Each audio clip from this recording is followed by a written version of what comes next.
నేను రాత్రి 8 గంటల దాకా ఇవి పెసలు అనేవి నానబెట్టుకున్నానండి. పెసరట్టు కోసం 3 టైమ్స్ శుభ్రంగా వాష్ చేసుకొని నీట్ గా నానబెట్టేసుకున్నాను. ఇవి రాత్రి అంతా నానితే మనకి దోశలు బాగా వస్తాయి. దీనికోసం 500 గ్రామ్స్ పెసలు నానబెట్టాను నేను. చూసారుగా పెసలు బాగా నానిపోయినాయి.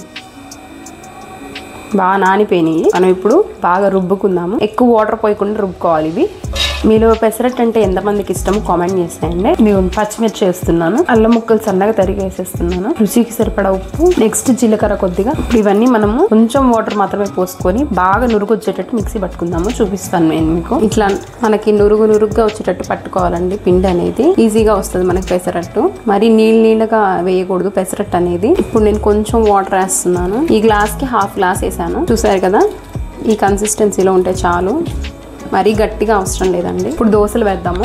ఈ పెసరట్టు అనేది ప్రోటీన్ రిచ్ ఫుడ్ అండి. మనకి చికెన్, ఎగ్స్ తింటాం కదా, మటన్, ఆ విధంగానే ఈ పప్పుల్లో మనకి ఇంత ప్రోటీన్ ఉంటుంది. వాటితో సమానంగా హెల్త్ కూడా చాలా అంటే చాలా మంచిది. వారానికి ఒక్కసారైనా పెసరట్టు తింటే మంచిదండి.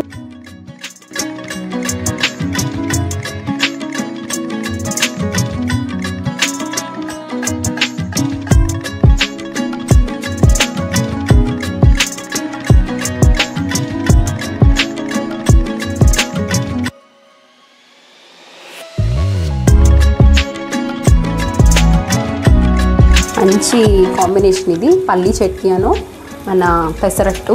మీకు కనుక ఈ వీడియో నచ్చినట్లయితే లైక్ చేయండి, షేర్ చేయండి, సబ్స్క్రైబ్ చేయండి. Thanks for watching this video.